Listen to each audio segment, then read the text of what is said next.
भगवान जैसा कि एक प्रश्न सुबह भी किया था, उसी से जुड़ा हुआ प्रश्न है कि जो वैश्विक स्तर पर युद्ध चल रहे हैं कई देशों में, तो उसमें एक चीज़ देखने को मिल रही है कि हर देश दूसरे पे आरोप लगाता है कि जैसे वहाँ के मानवाधिकार को लेकर कि जो आक्रमण दूसरे देश के द्वारा होते हैं वहाँ की महिलाओं पर, वहाँ के बच्चों पर, इन सारी चीज़ों का भी ध्यान नहीं दिया जाता।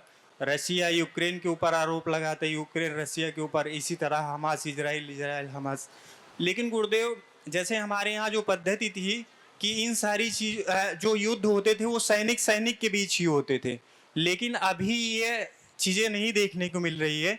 तो क्या वर्तमान परिप्रेक्ष्य में भी धर्म युद्ध संभव है, या जो धर्म युद्ध करेगा वो कमजोर पड़ेगा? बैठिए।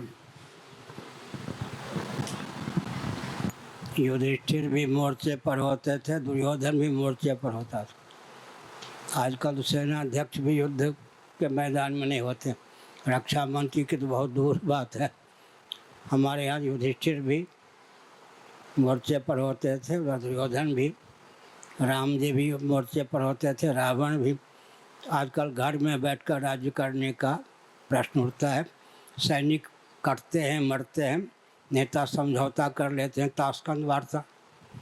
हमारे सैनिक मारे गए, लाल बहादुर शास्त्री जी ने ताशकंद में समझौता कर लिया। सैनिकों के बलिदान व्यर्थ जाते हैं।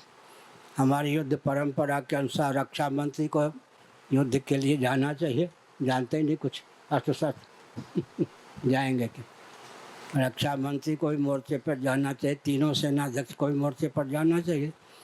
स्थल युद्ध है तो स्थल, जल युद्ध है तो जल सेना के नभ मार्ग में, नभो मार्ग में युद्ध है तो वहाँ के सेनाध्यक्ष को भी जाना चाहिए, रक्षा मंत्री को भी जाना चाहिए। तब युद्ध तो युद्ध है, नहीं तो दूसरों को मरवा कर शासन करने का व्यसन है, दुर्व्यसन है। यह कोई शासन करने की विधा नहीं है। वीर भोग्या वसुंधरा।